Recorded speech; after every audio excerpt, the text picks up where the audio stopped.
Fala, galera do clube! Como é que vocês estão? Eu sou Pamela Valelongo. Esse é o Clube da Cardio Podcast, o seu podcast de cardiologia. Lembrando que os nossos episódios são destinados para profissionais da área da saúde.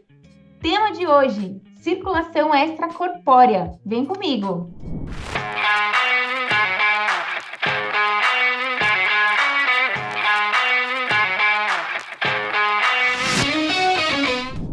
Galera, antes de apresentar o nosso experiente convidado de hoje, eu quero deixar um recado para você. Marque na sua agenda o evento que vai mudar a sua abordagem no pós-operatório de cirurgia cardíaca. Esse evento está chegando. Nós vamos conduzir juntos as primeiras horas de um paciente real no pós-operatório na UTI. Prescrever, analisar exames e manejar as complicações desse caso. Logo após a aula, a gente vai abrir as vagas para o curso de pós-operatório de cirurgia cardíaca 2.0. Claro, com bônus exclusivos para os primeiros alunos matriculados. Conduza todo o paciente no pós-operatório de qualquer cirurgia cardíaca em 20 horas com o nosso método, o método IPOC. Clique no botão aqui da descrição do nosso episódio e inscreva-se nesse evento gratuito e online.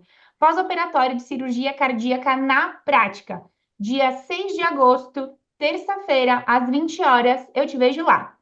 Bom, agora sim eu vou apresentar o nosso querido convidado, Osvaldo Nogueira Sanches. Ele é formado perfusionista pelo curso de circulação extracorpórea lá no Dante Pazzanese de cardiologia em 1978. Foi um curso de duração de 1 ano e meio.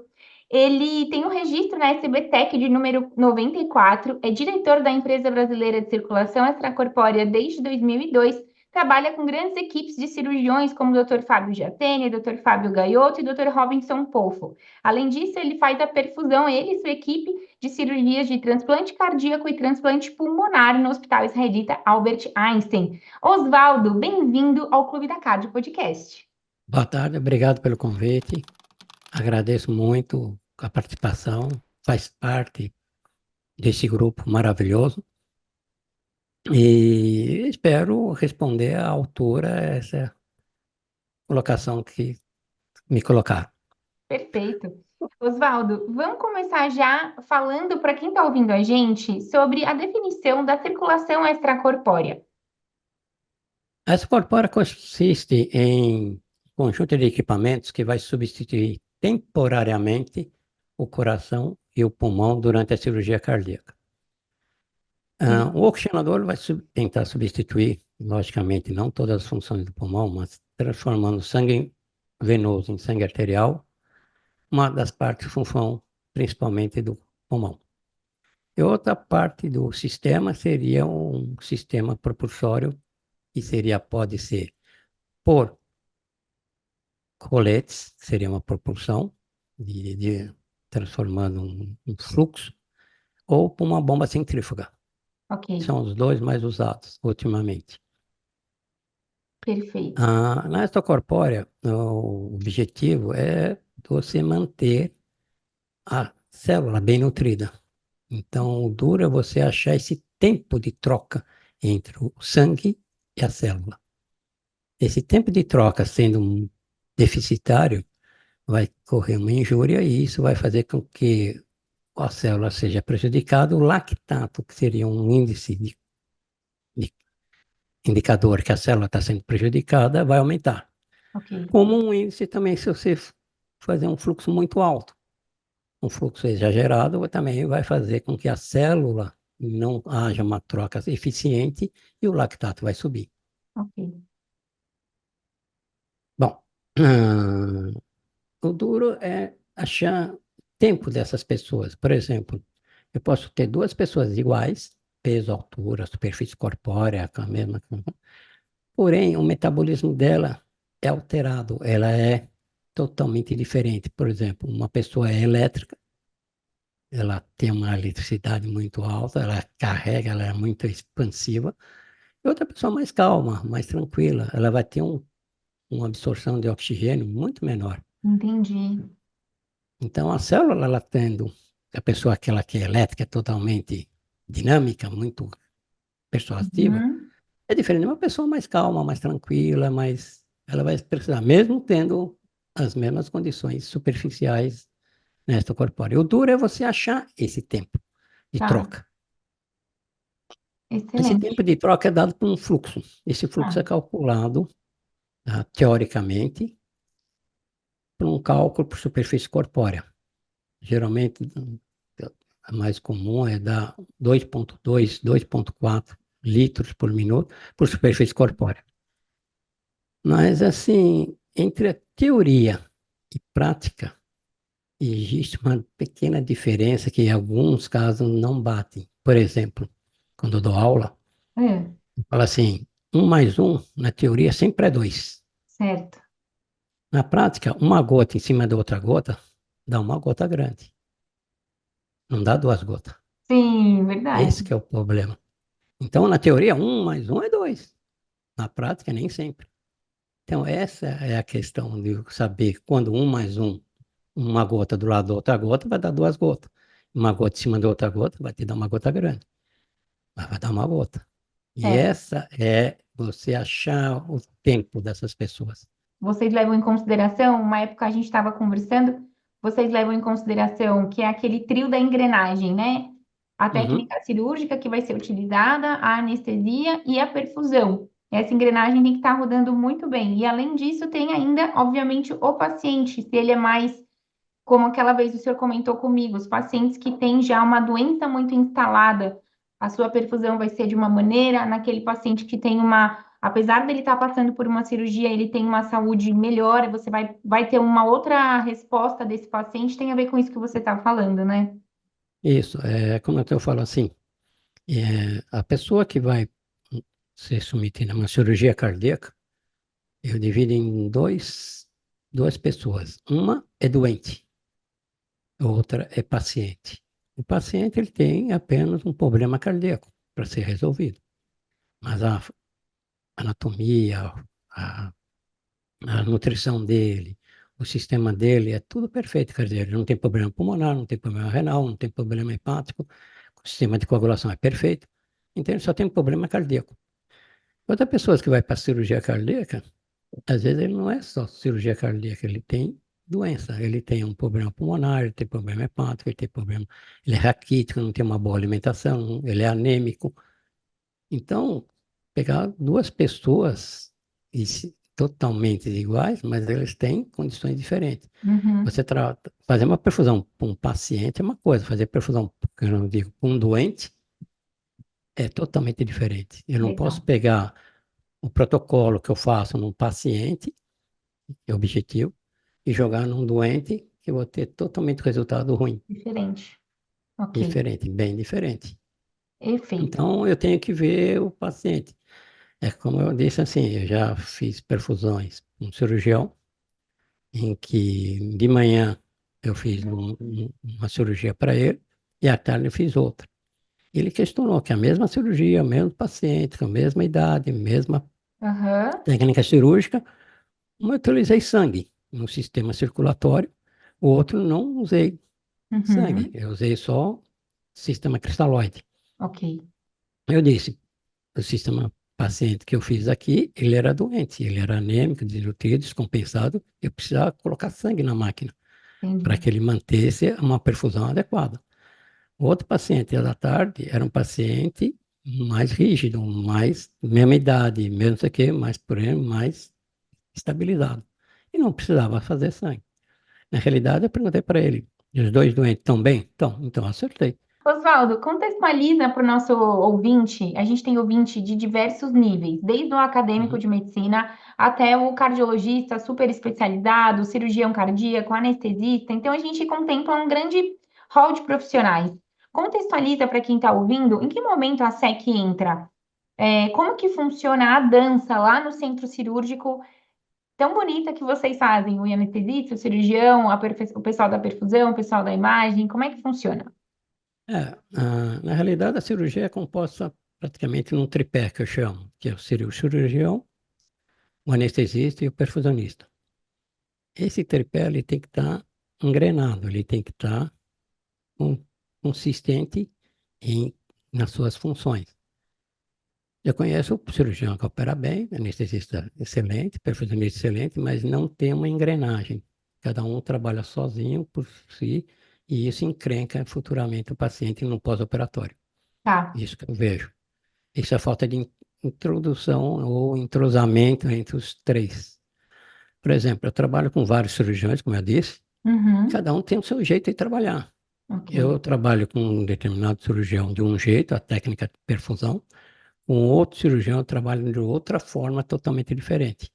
Embora pode ser a mesma cirurgia, a mesma técnica, porém são cirurgiões que trabalham com métodos diferentes. É o jeito dele trabalhar. Então não é eu trabalho para um cirurgião igual, para o outro é a mesma coisa. Não, totalmente diferente.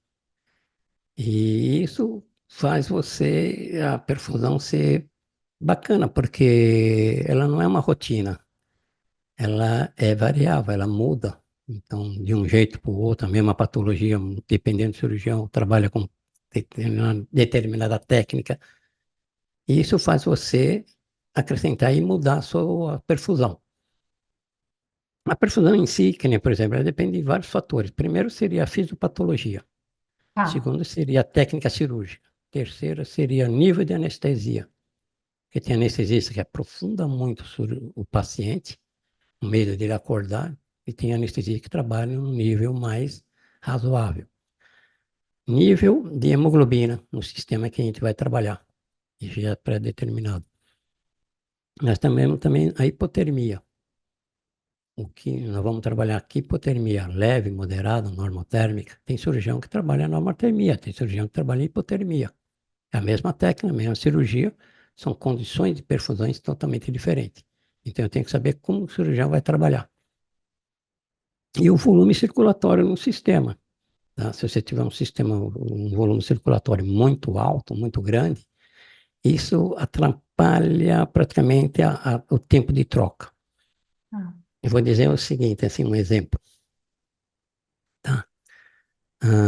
Quando nós calculamos um paciente de 70 quilos, tá?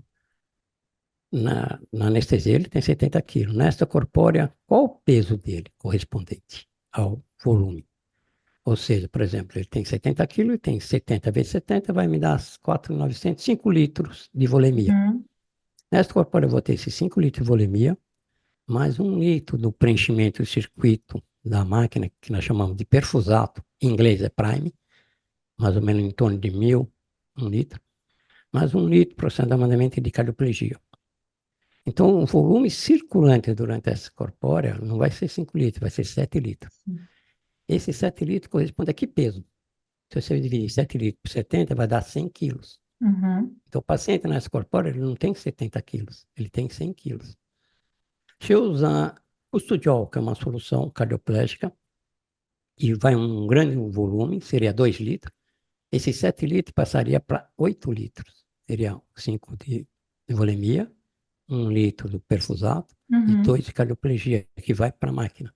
Seria 8 litros. 8 litros corresponde a um paciente de 115 quilos.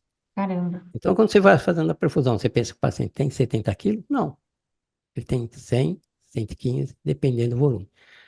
Só que durante a perfusão, esse volume, esse 115 quilos é fixo, é do começo ao fim? Não. Ele começa praticamente depois da cardioplegia, 100, 115 quilos, dependendo da cardioplegia que você for usar, o volume que você tem.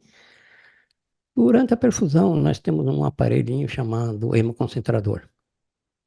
Ele retira a água de excesso que nós fazemos no paciente, porque tudo vai dentro do paciente, vai deixar ele anêmico. Nós vamos retirar esse excesso. Esse excesso de água que nós retiramos, então, por exemplo, se eu entro com 8 litros no início da perfusão, eu retiro 1 litro, ele passa para 7 litros. E Hum. 7 litros de 115 quilos, ele passou para 100 quilos. Se eu tirar mais 1 litro, ele passa para 85 quilos. Então, durante a perfusão, ela é dinâmica, ela não é constante. E a Entendi. perfusão e o fluxo, ele tem que se adaptar com esse volume. Eu aprendi com o Dr. Adib que a perfusão é uma ponte entre uma hemodinâmica que o paciente está para uma hemodinâmica que ele vai ficar. Galera, pausa nesse episódio para a gente ouvir o que um dos nossos alunos do curso de pós-operatório de cirurgia cardíaca 1.0 falou sobre o curso. Fala galera do clube, tudo bem? Me chamo Janine Diniz, sou médico cardiologista, formado pela Faculdade de Medicina de São José do Rio Preto. Atualmente retornei para a minha cidade natal, aqui em Cuiabá, no Mato Grosso. Eu sou responsável pela unidade coronariana do Hospital Santa Rosa, que é a maior aqui em número de leitos do nosso estado, onde recebemos vários pós-operatórios.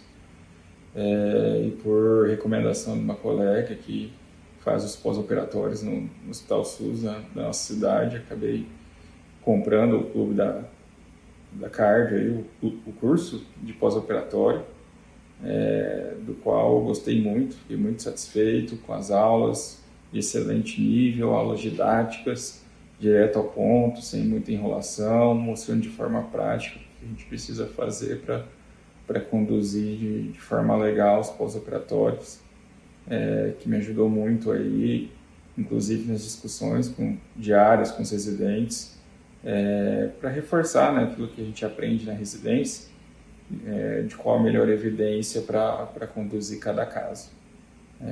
Passando para agradecer ao pessoal e recomendar o curso para todos aqueles que ainda não fizeram.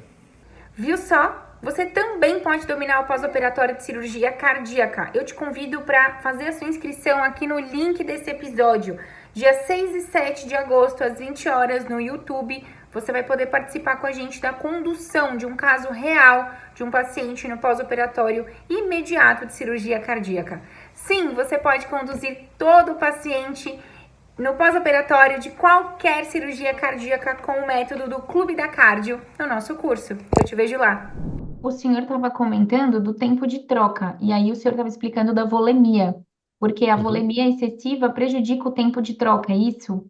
Isso, porque a volemia excessiva, o que acontece? O que seria a aceleração? A aceleração seria o fluxo de bomba dividido por um tempo. Por exemplo, eu tenho 5 litros por minuto, eu estou dando um fluxo, né, cardíaco, 5 litros por minuto. Porém, eu tenho 5 litros no volume geral. Então, em 5 litros por minuto, esse volume vai circular o corpo, vai circular o sistema todo, inclusive o corpo do paciente, em 1 minuto. Se eu tiver esse volume 7 litros e meio, eu estou dando 5 litros por volume. Você vê que o fluxo é o mesmo. 5 litros por minuto, 5 litros por minuto. Mas eu tenho um volume de 7 litros e meio.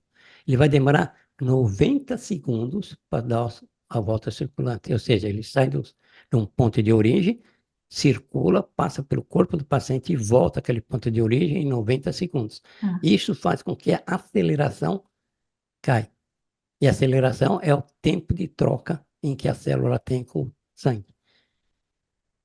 Certo. Então, o volume que você tem, por exemplo, mais específico, para ficar bem nítido, se eu tiver um fluxo de 5 litros por minuto, é o mesmo fluxo que antes.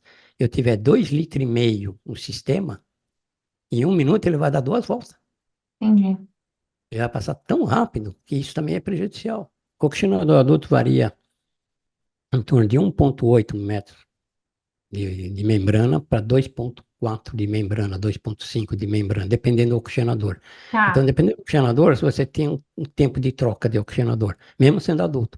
Tá. Então, cada um tem sua característica principal, né? É o tempo de troca do oxigenador. Porém, contanto que ele tem dentro do oxigenador, você lava o CO2, se expurga o CO2 e absorve o oxigênio. Isso faz o quê? O sangue venoso transforma em sangue arterial. Exato. Isso é controlado por um misturador de gás. Esse misturador de gás, ele é chamado de blend americano. Esse misturador de gás vai dar uma concentração, uma porcentagem de oxigênio para oxigenar o paciente, o sangue venoso, transformando em arterial, e o fluxo de gás vai dar a lavagem de CO2, ou seja, vai ter uma ventilação que vai expurgar o CO2 e vai lavar o CO2. O pulmão, praticamente nós temos, né, nós podemos trabalhar com 100% de oxigenação, com 80%, 60%, 50%, dependendo do quantidade de membrana que você tem pela quantidade de superfície corpórea. Tá. Às vezes eu falo assim, eu tenho muito pulmão para pouco paciente. Ok, Porque o oxinador é feito para 150 quilos.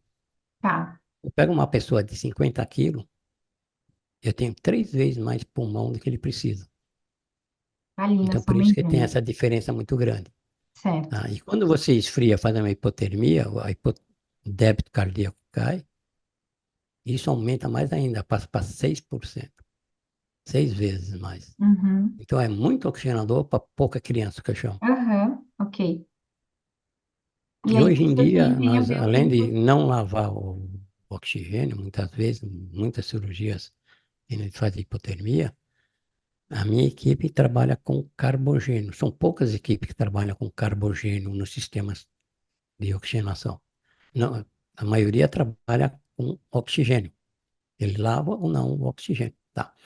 Eu trabalho com carbogênio. Além de oferecer oxigênio para o paciente, devido à hipotermia, devido a essa desproporção membrana e superfície, eu introduzo CO2. Eu trabalho com carbogênio. Aí eu ofereço CO2 paciente, além do oxigênio. Por que você oferece CO2? É, porque. Porque o metabolismo caiu tanto que ele não produz CO2. E isso faz uma vasoconstrição cerebral. Isso faz uma vasoconstrição sistêmica. É por isso que muitas vezes a perfusão é bem feita e o paciente acorda meio desorientado, meio confuso, Demora porque mais houve para uma acordar. demora mais para acordar, porque houve uma vasoconstrição cerebral devido a um PCO2 baixo. Por que o Entendi. PCO2 está baixo? Porque ele não produz, porque o Porque tá metabolismo está tão, baixo. tão basal, tá com o metabolismo tão lá embaixo que nem Lá produz. embaixo que ele não produz CO2. O Entendi. metabolismo está lento, então não produz CO2, dá vasoconstrição cerebral, ele não vai acordar direito. Tá certo. E, Oswaldo, vamos comentar com o pessoal. A gente já falou de algum. A gente colocou aqui algumas palavras, né? Então, o senhor falou do blending, do priming, reservatório, hemoconcentrador.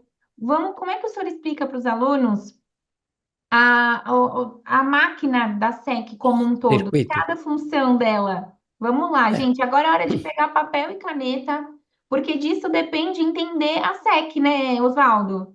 isso é verdade. Bom, consiste no sistema, né? O cirurgião, ele vai operar o coração. Ninguém troca o pneu do carro com o carro andando. Ele tem que parar o carro para trocar o pneu. Então, o cirurgião vai trocar uma válvula, não sei o que, ele tem que parar o coração. Para parar o coração não pode vir sangue nele, senão o cirurgião não opera. Não tem condições. Para isso, ele usa uma linha de drenagem, que podemos ser uma linha de drenagem no átrio direito. Então, todo o sangue que chega no átrio direito, através de cava superior, cava inferior, átrio direito, ele é desviado e drenado para um reservatório venoso no oxigenador. Então, o sangue ia para o ventrículo direito, ia para o pulmão, não vai mais. Ele vai totalmente drenado e vai para a máquina.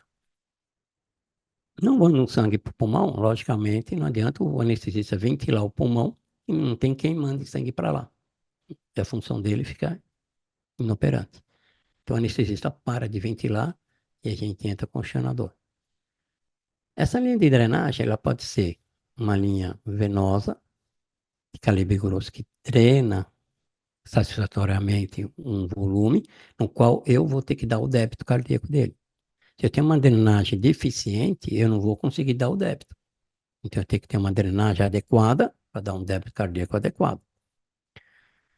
E, às vezes, quando abre átrio, sistema de átrio, por exemplo, vai trocar válvula mitral, trocar tricúspide, o cirurgião tem que canular a cava superior e cava inferior. Ele não pode pôr uma cânula no átrio, porque vai entrar ar e vou perder a drenagem. Então, ele tem que canular separadamente. Então, nós chamamos de cava dupla. Uma cava drena a cava superior, outra drena a cava inferior. Em robótica, aí já é um pouco mais difícil, porque a robótica não abre o externo, não abre o peito do paciente, não serra o peito, é Não tudo tem femoral. a Então, esternotomia, né, Oswaldo? não tem uma esternotomia, né? Não abre o peito, que a gente chama. Então, a drenagem é feita através de uma cânula longa, que vai da femoral, da veia femoral, até o átrio direito. Então, como não vai haver o peito, não vai ter uma esternotomia, então essa cânula é fina. essa cânula fina, ela não vai drenar suficiente para dar um débito cardíaco. Então, nós usamos dentro do reservatório venoso do oxigenador um artifício que é fazer um vácuo, fazer uma pressão negativa. Então, fazendo uma pressão negativa, você suga mais o sangue, compensando essa cânula fina. Bom, aí caindo no reservatório venoso, ele é aspirado através de uma bomba centrífuga ou do rolete, que se vai substituir o coração, vai substituir o ventrículo esquerdo dele. Então, ele é aspirado esse sangue venoso, injeta sob um determinado fluxo e débito, pressão, dentro de uma câmara de oxigenação, que é no oxigenador. Essa câmara de oxigenação, ele entra sangue venoso em contato com o sangue, com o sistema membrana de oxigenação e transforma em sangue arterial.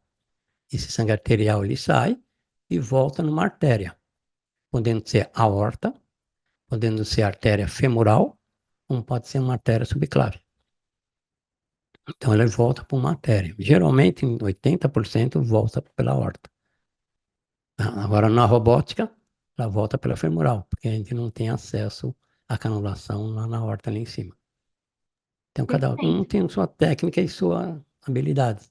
Ok. Uma pergunta, lá no reservatório, venoso, é nesse momento que você adiciona o priming? O prime é o seguinte, um líquido, uma substância cristalóide, ou pode ser esse cristalóide com sangue, dependendo se a pessoa está anêmica ou não.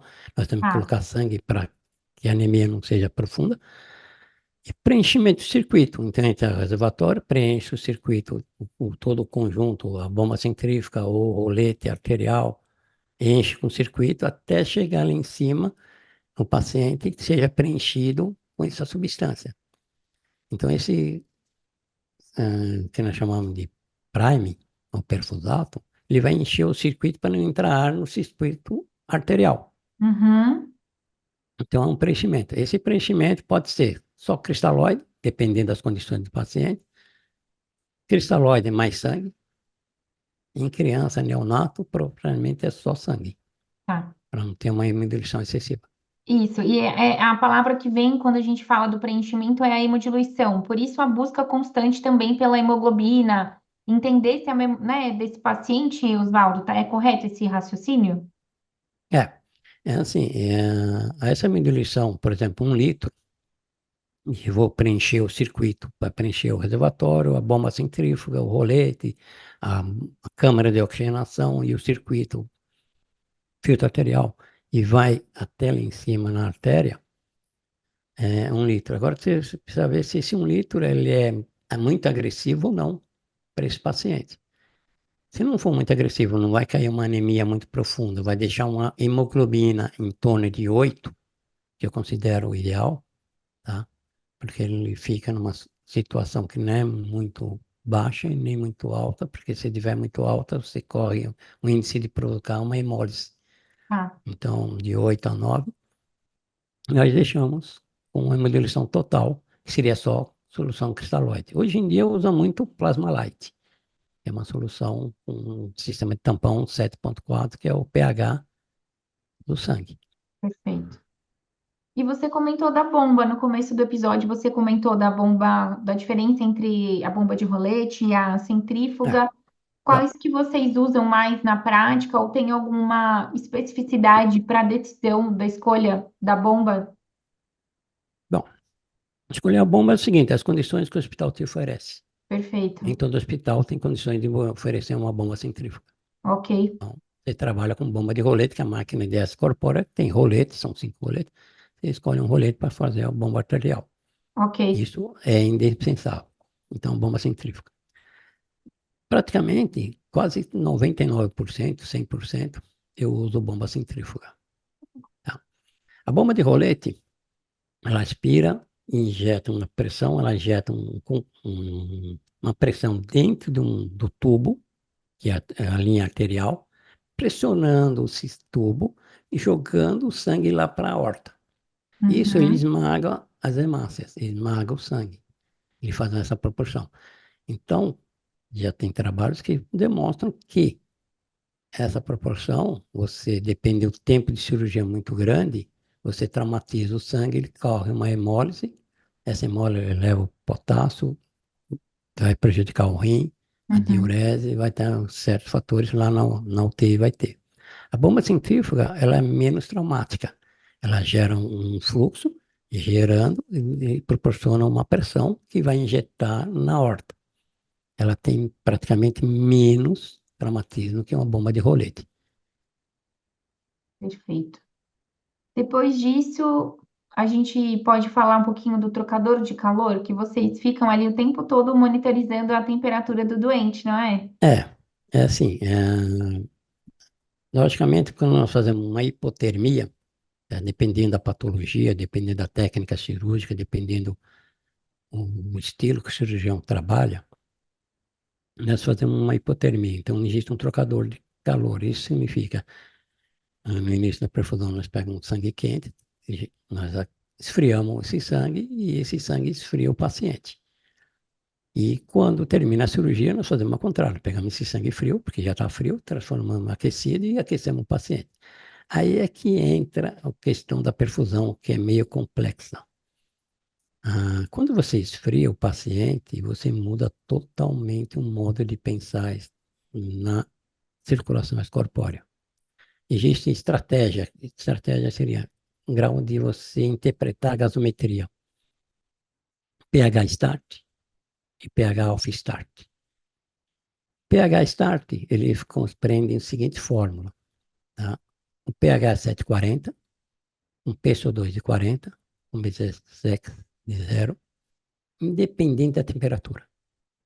Então, você manda corrigir a temperatura a 20, 24 graus.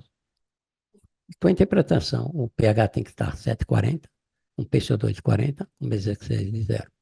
Esse é o pH start. pH off start. O pH é o seguinte, ele mantém uma alcalinidade respiratória. Ele tem um pH mais alcalino com PCO2 mais baixo. Ele tem, por exemplo, um pH 7,55 a 30 graus, um PCO2 de 30, para ele está ótimo. pH start, alpha start. Start, não. Start, ele está numa alcalinidade.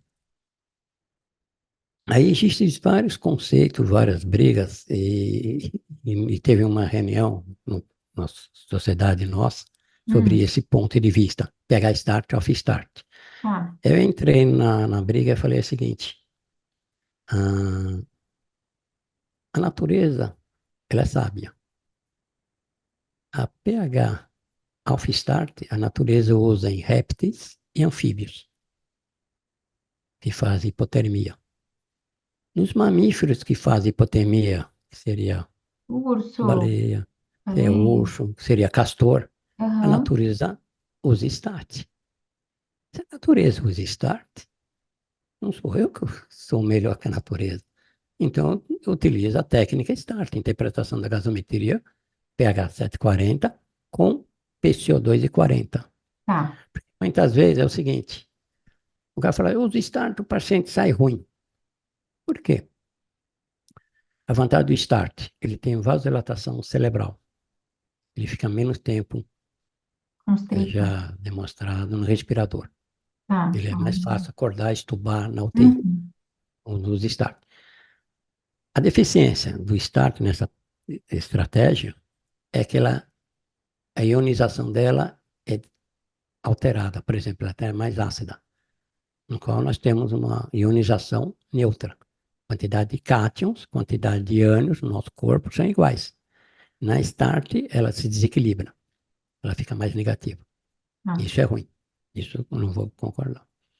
E a dificuldade de start é a seguinte, a hemoglobina no start, ela tenta segurar mais o oxigênio, ela não tem uma afinidade de liberar oxigênio para a célula. Ela Tá. tenta reter esse oxigênio. Isso é ruim, porque Isso é nós temos ruim. que oxigenar.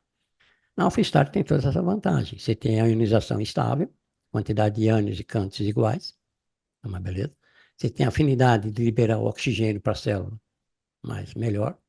Uhum. Porém, você tem uma vasoconstrição cerebral, Entendi. porque o PCO2 está baixo. Uhum. Então, eu prefiro ter uma vasodilatação cerebral muito melhor do E que... lidar com as outras intempéries aí da start. Porque eu falo assim, a natureza usa start. Se usa start, não sou eu que vou ser contra. Certo. Falamos Aí, depende. Diga. Aí depende da interpretação das pessoas. Por exemplo, tem um hospital em que nós vamos Hum. trabalhar, o gasômetro no laboratório não tem como corrigir essa temperatura. Muitas Ah, vezes a 28 graus, o gasômetro, quando ele faz a leitura da gasometria, ele já sai a 37, que é a temperatura da off-start. E não tem como corrigir. e aí? Aí existe uma regrinha que eu faço, que é para você corrigir essa temperatura de 37 para a temperatura que você quer. Por exemplo, tá? Eu tenho uma Aí é diferença, eu tenho segredo, 30 né, graus. Osvaldo? É? Isso aí é segredo, né? Que você está revelando É, pro povo. são anos de experiência que eu fui vendo a natureza e fui vendo achar uma forma de transformar nesses hospitais que não têm condições de Aham. transformar a gasometria de acordo com a temperatura, porque aí você fica no achismo, fica no chutômetro, fica achando, E se não sei tem se está bom, se está ruim, um eu lugar acho que que está bom. não dá para ficar no achômetro é, né, na perfusão da cirurgia cardíaca, né? Isso é verdade, eu nunca fui achômetro. Então, eu achei uma regra simples. O PCO2, quando dá, por exemplo, a 7,55 de PCO2 a 37, tá? A 32 graus, né? A diferença, 32 para 37 são 5 graus 5 de graus. diferença. Uhum. Se multiplica por 2, dá 10. 10. Aí você tira do PCO2. 55 passa para 45. Então, Ah, PCO2 de 55 não é 55, é 45. 45, tá. Quando Ok. corrigir, se for a 30 graus, o gradiente é 7. 2 vezes 7, 14. 14. 55 menos 14 vai dar 41 de PCO2. Perfeito. Então é Eu assim que você faço faz para duas vezes analisar. isso. Então, por exemplo, de acordo com a temperatura que eu estou, a 37, eu multiplico por 2 e tiro o CO2. No pH, ele soma. Seria a diferença, mesma coisa, 37 para 32 seria 5, multiplica por 0,0015. Caramba. Então, por exemplo, você tem um pH 7,32, se você multiplicar por 5, vai dar 0,7, vai dar 0,38. Então, a interpretação é diferente. Aqui você fala, está uma acidose respiratória, o outro lá não, o outro lá está tudo Uhum. normal. Então, você interpreta totalmente diferente. São técnicas ou conduções de interpretação diferentes, de Perfeito. um para o outro. E é por isso que muitas vezes na UTI vocês pegam essas complicações. E Sim. a gasometria vem perfeita, tudo vem perfeito, mas está Talvez não fora. Por esteja exemplo, tudo tão perfeito assim. por exemplo, o Alpha Start vem um pH de 7,40, um PCO2 de 40, Alpha Start. Tá perfeito. Mas tá 30 graus. Aí 30 para 37 são 14. 40 tira 14 dá 40 tira 26. 14, 26. Então o PCO2 está É. 26. Então tá Isso baixo. dá vasoconstrição celular. É, A entendi. máquina está marcando 40 a Pois é, 37. Mas não entendi. está 37, ele está 26. E É. aí a pessoa é induzida ao erro. Então ele fala, a gasometria veio perfeita, não sei o que, o paciente não acorda direito, Hum. acorda confuso, acorda meio sonolento, acorda por causa do PCO2 está baixo e tem Tá, uma vasoconstrição cerebral. ok. Falamos do reservatório venoso, falamos da bomba, do trocador de calor. O senhor já deu uma pincelada no oxigenador. O senhor gostaria de fazer mais alguma consideração importante clínica sobre o oxigenador da membrana semipermeável que faz as trocas? O problema maior que nós temos, e que sempre eu peguei, às vezes, é essa diferença em quantidade de membrana com quantidade de superfície corpórea. Tá, Quando você tem um paciente de 100 quilos, você tem quase a mesma quantidade de membrana para a superfície que ele tem. Então, isso é fácil você conduzir a perfusão. Quando você tem essa disparidade assim, muito grande, tem muita membrana para pouca superfície, isso fica difícil você conduzir a perfusão ou acertar uma oxigenação adequada e um PCO2 adequado, porque você tem muita... É como se fosse assim, um anestesista ventilar uma criança de 10 quilos, um Foley adulto. Entendi. Ele consegue ventilar? Consegue, mas que ele vai lavar o CO2, ele vai Você vai ter hiperoxigenar, consequências.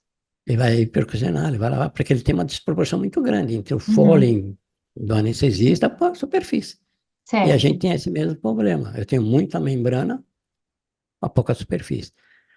Por que você não tem muita membrana? Porque nos Estados Unidos, os pacientes lá pesam 140 quilos, 130. É verdade. Então, eles fazem oxenador para eles, para 140 quilos, 150 quilos. E nós Sim. não temos 140 quilos, temos 70, 60. Sim. Às vezes pegar 50 quilos, praticamente totalmente E aí, desnutrido. como que o senhor maneja esse excesso de membrana ou de trocador aí pela Aí é superfície? que tá. Quando eu tenho essa desproporção, o que que acontece? Eu vou lavar muito CO2. Por menos que eu tenta diminuir o Entendi. fluxo de gás, ele, como eu disse, ele lava muito, ele Vai tem lavar muito. muita desproporção. Eu entro com carbogênio. Aí, isso Eu que... entro oferecendo CO2 e oxigênio.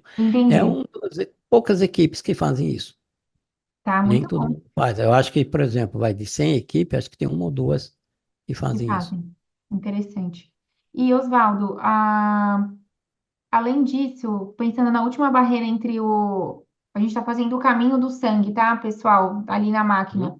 A última barreira ali entre o paciente e máquina para a chegada do sangue arterial, que já trocou o gás, vai ser o filtro arterial. Qual que é a função desse filtro arterial? O filtro arterial ele tem duas funções. Primeiro é filtrar o sangue. Segundo é segurar qualquer microbolhas, tá? Porque quando você entra nessa circulação corpórea, existem três aspiradores que vão aspirar o sangue para não haver perdas sanguíneas no campo. Quando o cirurgião abre o átrio, está cheio de sangue, em vez de jogar sangue para fora, ele joga esse sangue aspirado e jogado para dentro do oxenador, para Feito. não haver perda. Então, vem células, tecido, não sei o quê, para dentro do sistema. Esse sistema, quando você faz sucção, essa célula, não sei o quê, pode ser aspirada e injetada. Então, o filtro, ele segura esse sistema. Outra coisa é, ele impede de fazer coágulo. Ele segura, se Hum, fizer uma formação de coágulo, ele fica no retém filtro. e fica no filtro. Não vai Ok. coágulo para a cabeça, não vai coágulo para o paciente. E aí daria, né, um grave acidente, um AVC, Sim. praticamente. O filtro arterial, a gente mede a pressão ali do filtro Hum, arterial, que é muito importante, que nós chamamos de pré-cânula ou pós-membrana. Ele dá a canulação do arterial, se está adequado ou não. Porque tá. se ela estiver encostada na parede, ela vai ter uma resistência muito alta, eu vou ter uma resistência na pressão pré-membranosa muito alta. E já aconteceu. Em muitos cirurgiões introduz a cânula encosta na parede da aorta, Ah, e ela tem uma entendi. resistência, e aí eu falo, ó, a resistência está muito alta, eu não consigo fazer uma boa perfusão.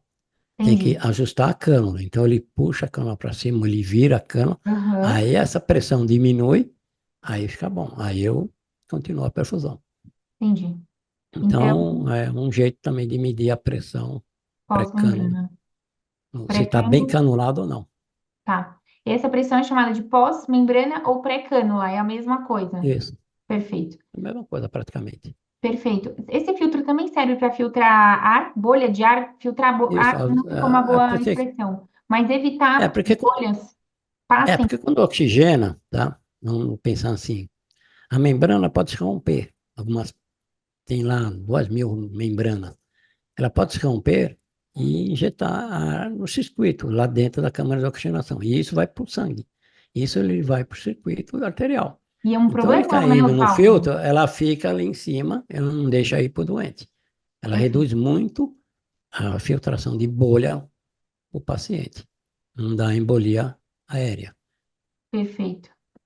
Vamos pontuar, então, falamos de tudo da SEC. O senhor gostaria de pontuar algo a mais do circuito? O circuito é o seguinte: quanto menor o circuito de perfusão, menor é a resistência, menor é a hemodiluição que você tem. Porém, as condições da sala cirúrgica não Hum, são todas iguais. Tem salas que é extremamente curtas, pequenas, porque antigamente faziam hospital numa sala que não tinha essa corpórea. Era só o paciente, o respirador, o anestesista, acabou. Entendi. Hoje em dia tem muita coisa e a extracorpórea é Evoluiu também. evoluiu, mas a sala não aumentou. A sala não. Entendi. Então, conclusão, você às vezes não tem condições de colocar a máquina da extracorpórea tão perto do paciente. Ele fica um pouco mais distante, porque às vezes você não tem tomada suficiente, você tem que tomar uma 220, uma tomada, e a tomada 220 fica lá do outro lado, você não dá para você encostar a máquina. Às vezes, o sistema aqui, o blender, que tem a câmara de oxigenação, seria o tubo que sai, o oxigênio e ar comprimido que vai para o blend, que vai dar a saturação, você precisa ver aonde está essa conexão, ar comprimido e oxigênio, para você deixar a máquina. Então, a disposição da sala não são todos iguais. Entendi. Então, você, às vezes, quanto menor o circuito, melhor, teoricamente. Mas, às vezes, as condições que nos Não fornecem permitem isso. não são adequadas. Tá. Para fazer aquela... Dá para fazer perfusão? Dá. Fica mais longo, fica mais distante, mas você faz a perfusão. Para você que chegou ao final desse episódio, finalizamos então a parte 1 da circulação extracorpórea e agora, na parte 2, a gente vai realmente entrar em SEC, manter esse paciente em SEC e depois sair de SEC. O Oswaldo vai contar tudo pra gente. Eu te vejo lá.